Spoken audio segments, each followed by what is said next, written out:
வரும் மே 15ஆம் தேதி வெள்ளிக்கிழமை பராபவ ஆண்டுல முதலாவதாக வரக்கூடிய வைகாசி 1ஆம் தேதி விஷ்ணுபதி புண்ணிய காலம். ஒரு வருடத்திற்கு 4 முறை மட்டுமே வரும்.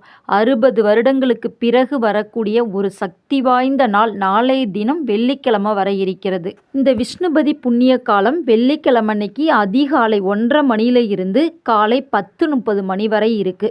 இந்த நேரத்துல பெருமாளை நாம் வழிபாடு செய்தால் தரித்திரம் வறுமை நீங்கும். எவ்வளோ பெரிய கஷ்டமாக இருந்தாலும் அந்த கஷ்டங்கள் தீரும். இந்த விஷ்ணுபதி புண்ணிய கால நேரத்தில் பெருமாள் கோவிலுக்கு செல்லும் போது வீட்டில் இருந்தே ஒரு கைப்பிடி அளவு பச்சரிசி, ஒரு வாழை இலை அல்லது ஒரு வெற்றிலை, இந்த 2 பொருளையும் எடுத்துக்கிட்டு போயிட்டு பெருமாள் கோவிலில் கொடிமரத்துக்கு கீழே ஒரு வாழை இலை போட்டு வாழை இலை மீது மகாலட்சுமி அம்சம் பொருந்திய பச்சரிசி ஒரு கைப்பிடி அளவு நிரப்பி வைத்து 27 முறை விஷ்ணு பகவானை சுற்றி வந்து ஓம் நமோ நாராயணா நமக என்ற மந்திரத்தை 108 முறை உச்சரித்து வந்தால் வறுமை என்பதே இருக்காது, தரித்திரம் அகலும்.